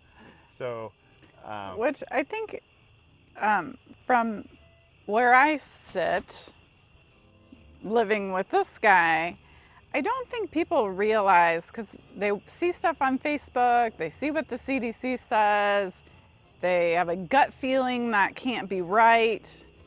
I have a master's in biology. I've taken cell biology, I've taken physiology, I've taken statistics. It makes it more interesting for Eric as a partner because I understand when he explains things. But the amount of time that he spends, coupled with the years and years of education to understand that information, I don't think people realize that. He doesn't just say, oh, the CDC said this, that's what we're gonna do. Absolutely not. He listens to lectures by people that no one's ever heard of. He reads primary literature. It is a constant education because this stuff changes every day, and we have to do our best to keep up. And you know, I have opinions, of course, and sometimes I'm like, hey, and he's like, yeah, except, oh, okay. So I think people have an inherent distrust of the government. They have an inherent distrust of Aunt Marge that they didn't like, and she's every day beating the, you know, if you didn't vaccinate, you're stupid, not useful. Yeah. And we all use our own experiences to form our opinions. Sure. But there are times when you need to say, you know what, I'm going to talk to my doctor about that. It's annoying that Biden said that. It's annoying that Trump said that. It is. I get it. I hate politics. I don't listen to any of them really unless I have to. But just talk to your doctor. They know you best. Guess what? We get $0 for each vaccination Eric gets somebody to take. But your doctor is not going to steer you wrong. You know, we're all vaccinated. Luckily, the girls are old enough, all vaccinated. We believe in it. We have skin in the game. We have skin in the game. He's not going to put me at risk or the girls at risk for some weird doctor club. He's looked at it, and he continues to look at it. And that's what I want people to know. I like the language that you used way early on when you talked about surrounding. That's good language, you know, to protect, to surround the children, Create to that protect them. cocoon. So Jameson. Absolutely. Easy language to make connections to people. I do have one question. If you once you're done with this thought, there's one more that's up. All right, our grandson, I just absolutely, you know, I picked him up from school today, you know, and they were the teachers masked up, he was masked up. He's 3, he's going to be 4 in 10 days. You know, and when he got in the truck, we were masked up. You know, he has no, you know, I think it's true what everybody says. The kids have no problem. He has no problem, you know, Yeah. and that, but I just worry about him. But now with you saying about his circle, you know, Quinn, Dad, Mom are both vaccinated. The only problem, and I've been working on him, is the other grandpa isn't. And he goes, well, I've been watching the news, and I just thought like, Don't do that. Talk to well, your doctor. you know, I really, you know, that whole environment would be a complete circle if he would get because everybody else is vaccinated. And I just worry about, you know, Lisa worries about me being in the truck with Jameson in an enclosed environment, you know, with For the windows extended up, the air periods of time. conditioner. You know, we went to Milledgeville Polo today, you know, and he's driving around, went to the gravel quarry and he watched the tractor dump the rock in, you know, and absolutely thrilled, you know, and stuff like that. But, you know, he comes over here and we're outside. We're not masked up at all. You know, we're all outside in that. I don't know. I just worry about the kids, about him. Yeah, kids by and large are still doing okay. And Linda and I were talking about this a little bit earlier. We know the risk factors for adults. They matter in kids too. You know, and if you're the only kids that we see, or in my experience, I gotta, you know, couch that a little bit, in general have some degree of underlying, you know, they're overweight, and unfortunately that's a lot of the kid population.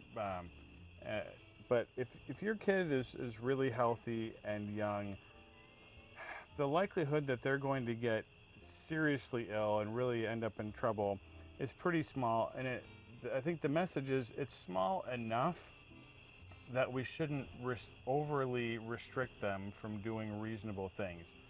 Should we send them to a big party of 50 people? Probably not.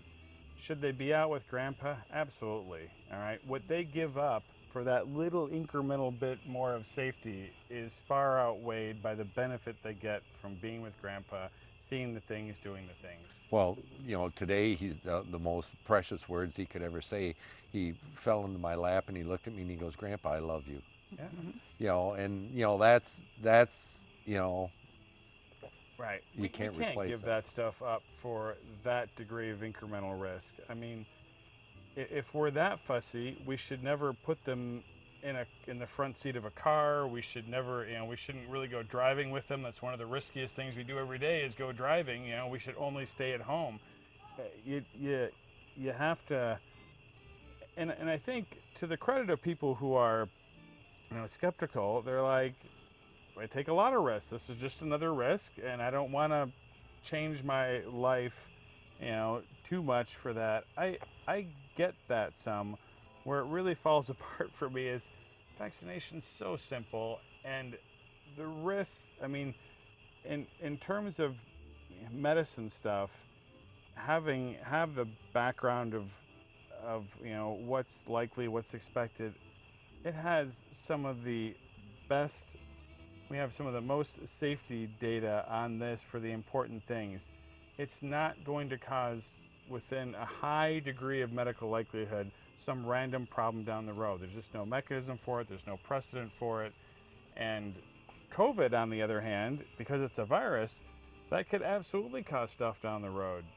Chicken pox, it's a varicella virus. It stays in your system for decades and comes out as shingles later. Hepatitis C, you get it when you're a randy young teenager, most likely, and it causes liver cancer when you're middle-aged and older. HPV. And there's no shot for that, right?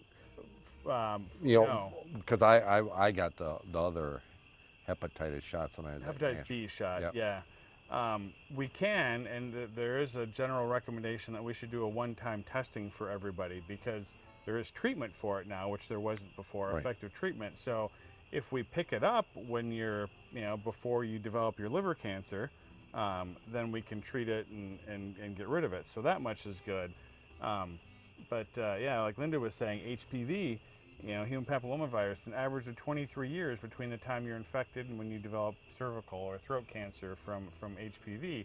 So that when you worry about long-term side effects, you really want to stay away from a COVID infection. And you especially want to stay away from a COVID infection that you're not protected from, because we know if COVID gets bad, it gets everywhere. It gets into the heart, it gets into the brain. The reason people lose their smell is not because you get congested, because COVID invades the nerves that penetrate up into your brain and damages those nerves and that brain tissue. That's kind of a scary thought, Ooh, That- it is. Don't those- put it that way. Right. It is. Those are the things that you want to avoid, right? And it doesn't happen to everybody. I get people look at their neighbor and like, well, they did fine. That's my experience. That's what I know. They did fine. Therefore that's the way it is. And boy, that's a dangerous thing though, because we highly underestimate the possibility of things going bad. And from my perspective, I understand it's colored all on the bad end, right? I see all the bad outcomes. I don't see, I only have my own circle of people who do well, but over and over and over, when I admit people to the hospital, and we, just happened this last weekend, a healthy middle-aged person, younger than I am, and they just didn't think it would happen to them. They had friends that did well. They're almost in disbelief. How am I in the hospital when everybody I know did fine? And it's just the way it breaks bad. Some accidents are fender benders, some are really bad. And you can't look around and say, well, my buddy had fender benders, therefore I don't need my seatbelt, I don't need a safe car. So that's one of the other big misconceptions there. And again, I understand where it comes from. I get it, especially when we've been so conditioned not to trust anybody. If you don't like it, you just say it's fake and therefore it doesn't matter and you can disregard it. Then the only thing that matters is what I've personally experienced, but your bubble is, in terms of this disease, is pretty small. So. What was the question, honey? Kylie Crone asks, is there anything you can briefly say about the Mu variant? Yeah, okay. So, first of all, hi Kylie. Kylie's all the way from halfway across the country. She's my niece. She is dedicated to spreading the scientific news. Thank you for all you do, Kylie. So the Mu variant, it's been around a while. It was in South America mostly, and it's concerning. It's been designated a variant of interest, not a variant of concern yet. The difference is it's got some concerning characteristics, but it hasn't yet demonstrated itself to really explode and cause a lot of trouble.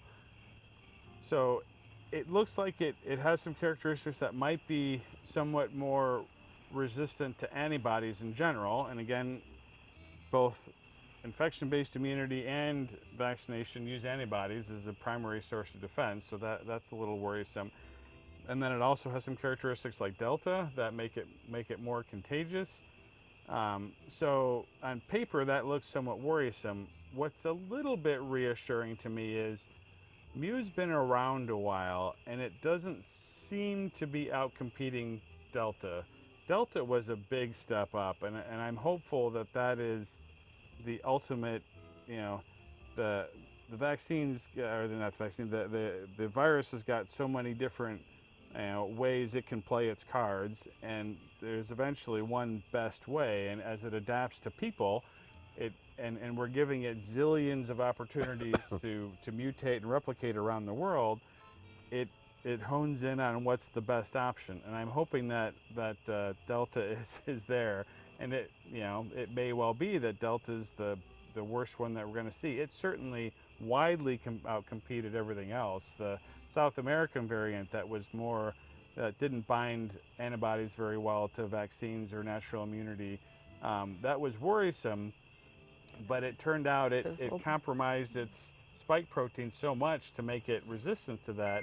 It wasn't very, that's another one of my relatives that's calling to wish me happy birthday, not my birthday. Oh, is it? Oh, I was just going to say, is it your birthday? No. Next month. It's Next not. Next month. Oh, They texted me earlier today to say happy birthday, and so now they're calling me to say happy birthday. So, hello, Bill and Sandy. Thank you for all the thoughts. But that's funny. Next month. Next month, Bill. I'll have to 10-10. call them when I go. But, Oh my gosh. Oh, that's Oh. funny. yeah. So where were we now? I I know. I got a question. Well, you were talking about the Mu variant. The Mu Okay, variant. yeah. So last thing about that, it's been around a while, and it doesn't seem to be gaining a lot of traction. So I'm hopeful that it's not going to be able to outcompete Delta, and it won't be the next terrible thing. People have this idea that every variant is going to be worse than the last one, and that's definitely not the case. We've seen a lot of variants that have come out after Delta come and go, because Delta just, there's this competition, the survival of the fittest in terms of viruses too, and Delta's game is just very fast replication, very high viral loads. It makes lots of soldiers. They're not especially clever soldiers. They don't evade antibodies very, very well, but it just makes a lot of them. And so far, that's been the most successful strategy. So Mu remains of interest, and it could still be a problem. It's not off the table, but I'm not living in mortal fear of Mu at this time. I know it makes a lot of news, right? It's the next disaster. Next variant, right. I'm not so sure. So is there any truth, somebody had said that the more it mutates, the weaker it gets? Yeah, so that's something that comes up a lot of the time. It's, as a general idea, it's true that a virus that's very deadly early on has a natural selection pressure, so to speak, to not kill you so quickly, because if a virus kills you quickly, you don't have much time to spread it to other people. So in general, a lot of viruses mutate to become less aggressive and not kill people so quickly so that they spread better. COVID's already got this down, right? COVID's special sauce is you don't develop any symptoms early on, or minimal symptoms, when you have this high viral load, and you just blissfully spread it around the world without knowing what's going on. So COVID's already got that figured out. And so that pressure for COVID doesn't really exist. It doesn't need to become... It's not Ebola. Yeah. So, it's interesting. It brings up Ebola, which is a good point. Ebola, people are deadly afraid of because it kills like 40% of people. Don't quote me on that, but it's a lot. that it infects, and it just strikes them down right away. But in terms of a public health threat, it's in many ways a lot less, because it's much easier to get it contained when everybody gets struck down where they stand and you know who's sick and who's not sick. COVID has this really unique ability to be able to spread widely before it makes you very sick. I experienced that the day that I first got swabbed and diagnosed with COVID. I got up, I took a shower, I got ready for my day. I hopped in the Porsche and started to drive to work, and I'm like, I just don't feel quite right. But any other day, any other year, in any case, I would have totally blown that off. I would have gone to work, and I would have exposed all my patients that day and not thought anything of it. It was only because I was hypervigilant because of what I do and all that sort of stuff. And fortunately, the day before that was my day off, and so the timing worked out pretty well. But I very easily, I had high viral loads. I mean, I showed up quickly positive on the test. I did not feel bad. I just felt a little achy. The stuff as you get close to your 50s that you often feel in the morning. But I'm like, I didn't do anything before to be achy like that. It just didn't quite fit.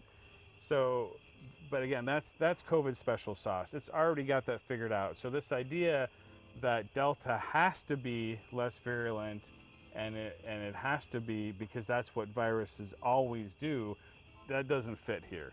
Okay. Well, and that's the thing that we, I wake up in the morning and I'm like coughing and that, I'm like, shit, do I got COVID? Right. Or like, Right. oh man, I've got a sore throat or I'm a little bit stuffed up. Do I got COVID? You don't know. That's now. the tricky part. And it's exactly like what you said, Eric. Shit, 3 years ago, I would have never thought anything of it, It's tough because it's very easy to become truly paranoid. I think you try and put it in some context of, is this out of the range of normal for me? Is it unexpected for me? Do I often have allergies? If I don't normally have allergies now and I got a stuffy nose, maybe you should. I mean, it's easy to get tested now. You drive through Walgreens, they send you the test, you stick it up your own nose a little ways and you get tested. It's super easy. You don't even have to come and see me. It might not be a bad idea, but just have a low threshold just to get tested, and that'll keep a lot of us out of trouble, because the people I admit to the hospital, there's so often it was somebody who had minor symptoms that they just blew off and they didn't get tested. And I don't want to make everybody paranoid by any means, but if it seems a little bit out of normal for you, it's super easy to get tested. Just go get a Binax Now test, or if you want to get the really sensitive one and be really sure, go to ReadyCare and get that. But why isn't the hospital doing the testing? Well, I mean, we do the PCR test. Why are we not doing the rapid test? Yes. Hello. Yes. I have a visitor. Oh, that's Garf. Yeah. Sorry. Garth, huh? They're friendly. Garfield. So we're not filling that niche right now. We're filling the niche of the most sensitive test to have the most degree of certainty. So that's kind of the role we've chosen to play in this. And there are other places that you can get rapid testing, but again, every test has to be interpreted in context. And for a medical setting, because a lot of the testing we do is people who are admitting to the hospital, going for surgery, we have to be really sure. So the tests that we have around, we want to have the most sensitive tests. We're not trying to screen low-risk people. We're trying to really be sure. So when that's the testing we have, that's what we do in the outpatient clinic too, and the other testing. At ReadyCare? What's that? You can get that. So how long does the results take to get back? That's a lot better than it used to be. So usually, a couple of days. I'm not in ReadyCare, so I can't tell right now. Usually when it explodes somewhere in the country, testing stretches out a little bit, but I don't think it's too bad right now. I don't think that time frame is too bad. But if you have a low threshold and you just want a little bit of reassurance, it gets complicated as far as pretest probabilities. But if you likely don't have it, then even a not very good test confirming that means a lot. If you likely have it, you know, if you think, yeah, boy, I really feel like I've got COVID, don't get a mediocre test because your probability is already this high. It's only going to bring it down to here. So if you think you may have COVID, you know, you're like, oh, I really don't feel well. Go to ReadyCare, get the best test, so you don't get fooled that way. But if you're like, I'm not sure. I'm just feeling a little bit off. I just want a little reassurance. Just go get the rapid test. It's good enough for that. Right. What do you think about home tests, like you can do? The Binax. Yeah. Buying it. Again, I think if you use that appropriately, if you're feeling like I've got this much feeling that I'm in trouble, not this much feeling, then you only need a little bit of reassurance to say I'm okay, and that's an appropriate Okay. time for that test. Okay. If you're like, oh, I got fevers, I'm not feeling good, go to ReadyCare and get the real test because this much reassurance isn't good enough in that situation. And you can just drive up to ReadyCare, right? You need to call and make an appointment. They will Okay. get you in the same day these days. They're not overwhelmed that way, Sure. but yeah, you do. They put that structure up out back. Yeah. Cool. Yep. Again, context, it matters. When do you use the test? When does it make sense? It's always important, and it's so often lost. Garfield, leave her alone. You know, we don't have cats anymore because our younger daughter is allergic, but I miss our cats, man. It's Garfield just showed up. Oh, Oh, he just showed up, and he's been with us a couple years. So what else? can was see why you gonna call him ask you? I was Garfield. trying to think. I had all sorts of. Lisa, did I ask him all the stuff I was going to ask him? Where's Garfield? oh no. Go, Oh my gosh. Garfson. That shows how SippinTrip. Oh gosh. hubby Garfield is. I took him and Yes, Phil. indeed. He does look more like a jack-o'-lantern So now. mad. That's why you call him Garfield, right? Yeah. Right. I took him to the vet, and when the vet pulled him out, he goes, "Oh, he's a healthy one." I go, "Oh yeah." I go, "He doesn't push the bowl away." Garf, we should have your cholesterol checked. Yeah. He doesn't get why that's important. No, he doesn't. No, I think that No, but that Billy Rubin thing I was telling you about, she's having me. She wants me to do an ultrasound on my liver. Is that? Okay, so there may be more. Again, we've really got to be careful not to delve into specific medical advice here. Yeah, No, I'm bud, just what are asking. you I don't doing? know. I don't know what the hell it's about. That's what I'm just asking. You know, she asked. They did ask Do me. what on- Miranda says. She's There you very go. good. Okay. There you Well, go. no, I am. Answer done. They set up an appointment for it, but you know, she asked me if I was having pain on my right side, if I was having bliss and this, and I go, no, I don't have it. Bud, you're sliding into the ditch. Oh, all right, sorry. Oh, poor baby. Shall I eat a death spiral and it'll cure everything? Oh, sure. That'd be great if Capison If you eat did enough that. of it, it probably I was going will. to say, well, you know, Hey, has anybody else got any questions for Dr. Kuhns? Cause I've got all mine that they yeah, replied I think with. we did. I think we did pretty good. We touched on, Just go ahead and reply if you've got any. and we can last minute forward them to questions. him. No, we can. Well, Yeah. we can give him a countdown. You know, we watched you a lot, and the other person I mentioned earlier that we listened to a lot is Osterholm. Yeah. Yeah, he is a cold-blooded realist. He does Oh, not pull yeah. punches. Last night I was it's helpful. I was depressed. I mean, literally, I was like, shit.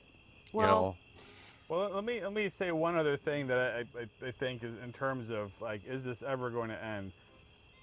Sooner or later, Delta's going to find everybody, and everybody will get some degree of immunity, the hard way or the easy way. Take your pick. But when it's as infectious as chickenpox, it's going to find everybody. Chickenpox was pretty much universal. Even people who think they didn't have chickenpox almost certainly have chickenpox. When the recommendations came out about, gee, should we test people who think they don't have chickenpox, looking for antibodies, the recommendation was no, we shouldn't test them because the error rate of the test is greater than the likelihood that you don't have chickenpox. So the test is more likely to give you a bad answer than a good one. So don't do the test. Just Vaccinate. yeah, just give them. Yeah, I mean the vaccination wasn't harmful if they had it anyway, if they didn't have it anyway, but it was just again, your pre-test probability matters. If the error rate of the test is 5% and you only have a 0.5% chance of not having it, the test is going to be wrong. You know, a test that disagrees with that says no, you don't have any chickenpox antibodies is going to be wrong the vast majority of the time if it's turning up negative. So the negative tests will almost all be wrong, just by the nature of that. I mean, Yes. So it's as infectious as chickenpox. yeah, which is pretty darn. I mean, So I should expect getting it. well, But you have some immunity because you're vaccinated. Right. So you might not. All right. yeah, you might not, and if you do, it'll be mild, and then you will have supercharged immunity, because clearly the best immunity is people who've had both. That is. So I had a couple friends that you know, he told me, he goes, he says, we came down, he goes, I tested positive and that, and he was vaccinated with the Moderna too, and he came down with it. So, you know, that's what I told him after, you know, I said, well, you should be really, really good to go now. I mean, And there's a lot of arguments about is infection-based immunity better, is vaccination better? A lot of that may depend on how long it's been since you've been vaccinated, how long it's been since you had your infection, how bad was your infection. So you can make arguments about which one on average is better or worse. But what's very clear that both of them together are the best. So if you've had an infection before, you have a reasonable degree of protection, and I don't want to minimize that. But it's also clearly better if you get vaccinated. There's a lot of data that says that one vaccination may be enough, and some European countries are doing that. We're Post-infection. Yeah, post-infection. Yeah, that's an important point. Only in that situation. I think the reason we're not doing that is more out of, let's just keep things simple and have the same recommendation. But if we really look at individual risk and all that, you could certainly make a case for doing one after infection. And again, that's where I think our messaging may be off a little bit. In that way, we're trying to make it simple, but we're also keeping a lot of people who would say, yeah, I would do one, but I'm not doing two. We're keeping them from getting one, because they're like, well, I don't get my, my vaccine passport, however you want to put it, if I just do one, so I'm not doing any at all.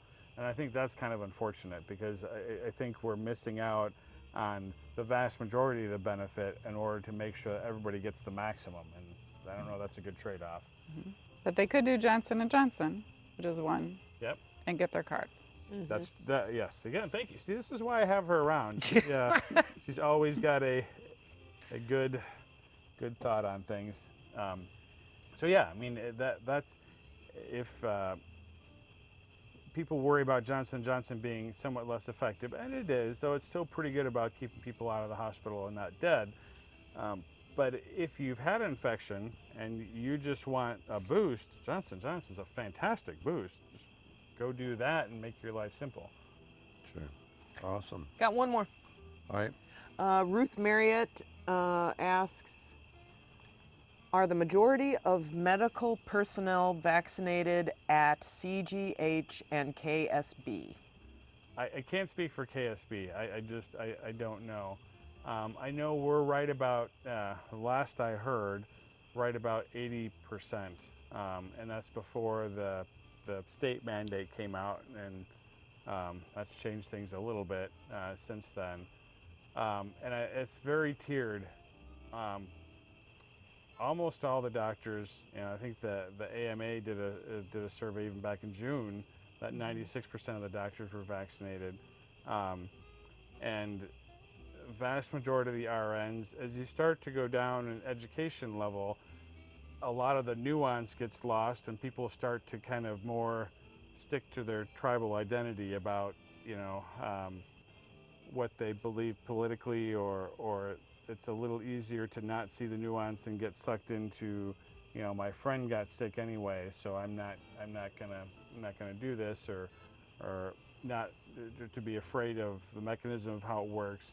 that sort of stuff. So when you hear that some medical personnel aren't vaccinated, there is certainly some truth to that. But in terms of people who have the best grasp of the pathophysiology and all that sort of stuff, they're very highly vaccinated. So at CGH right now, I think it's around 80%, and as with the state mandate, if you're not vaccinated, now you're being tested every week.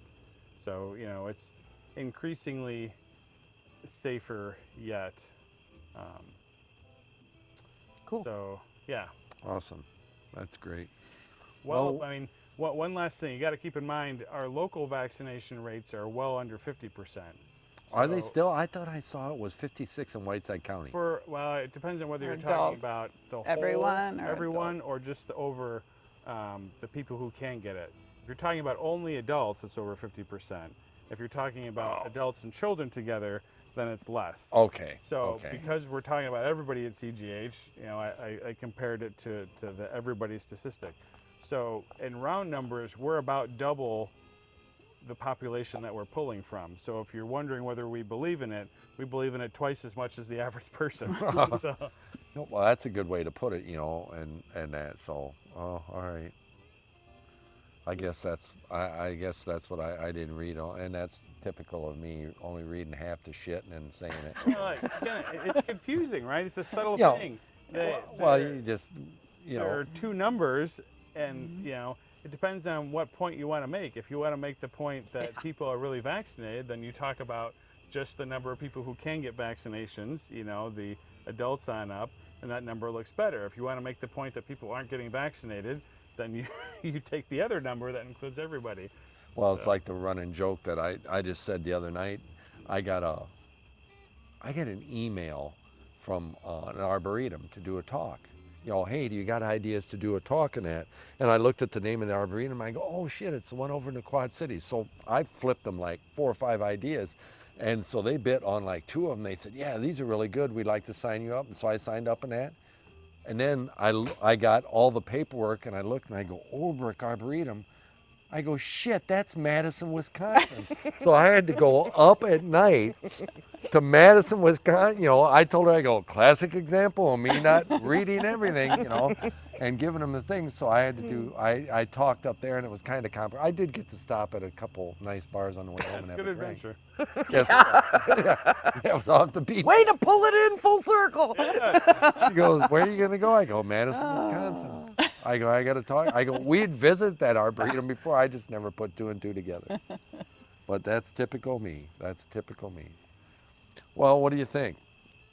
I think I it's been think, pretty, yeah. been I pretty think, good. Yep. Everybody's wrapped up here. They're already very interesting topic and answers. Lots of thanks. So informative. Thank you so much. Well, I think there was a lot of people that knew you were going to be on, you know. Well, I hope they didn't suffer too badly through all the war stories of marriage and vacation. But That was the worst part. The virus is hell of that shit. But no, thank you very much for coming on. And, you know, the door will still be open if something we need more. I want to thank my wife for going outside of her comfort zone a little bit. She Yes, and is she not talked. the public personality. She was awesome.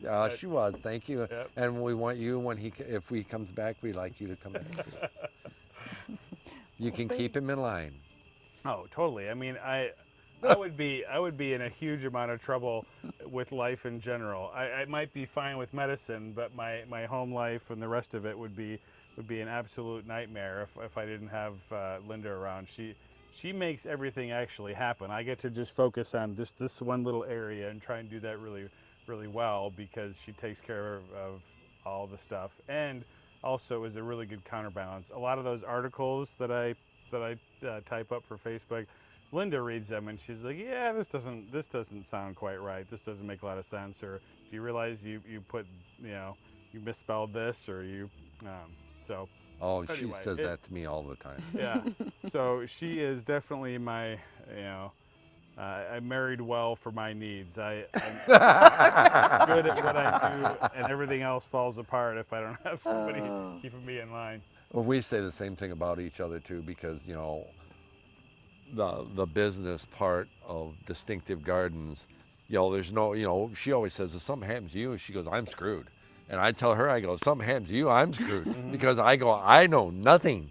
You know, I know nothing. I mean, I know enough to be dangerous, what she does. And that, you know, my part is like second nature. It's just like going to bed or putting your clothes on. You know, it's no big deal for me. But to her, it's, you know, how do you know that? Well, I just know that. You know, it's just, you know, what I learned, you know, through life experiences and going to school. So I wanted to ask you, so you said biology, so, and then he said bugs. So you had entomology? So do you have, Well, aquatic ecology. okay. So I did my master's work on Lake Michigan, studied invertebrates Oh, there. that would have been awesome. It was awesome. I worked as a contractor for the EPA for a few years. Have you ever been to Monterey, California? Mm-hmm. That's did go to Monterey on a really trip. a great aquatic. Mm-hmm. That's a nice area. I enjoyed that when I was Yeah, there. it's So beautiful. we had to, when I was in, we had to take a semester insects, you know, and stuff like that. So, and I thought it was pretty cool. You know, I think it's pretty cool. I think it is too. You know, Jameson, he sees a spider and he's scared. I go, oh, you know how many bugs those spiders eat and stuff like that. I go, don't kill them, you know, or you know, stuff like that. So, got to teach them when they're young. But well, thank you both for coming on. Thanks for the good fat tire. Oh yeah. I had Granny Smith, woodchuck hard cider. Very good. Fat tire's out of Fort Collins, isn't it? Yeah. Yeah. Yeah. All right. I got relatives in Fort Collins. Do you? Actually, That's a great horticulture the school. ones who called me, and I need to call back and call next month. That's It's a great horticulture school. yeah. Well, they are Yeah. starting to sign off Thank with God. lots of thank yous. So we're putting those up on the All right. board. All right. Well, Guys, guys, ready take to care. wrap it up? Yep. All right, you guys, thanks so much for Yeah, hanging for it's been such a fun. long one with us. You had great questions, and we hope you have a beautiful weekend. I don't think John's with us to send us off, but I Nope. see that a lot of you have already put up your thank yous and good lucks, and have a great weekend. So, peace. And love to Take all care, of you. everybody. Yep. All right. Thank you. Thank you. Thank you. All right. All right. Awesome.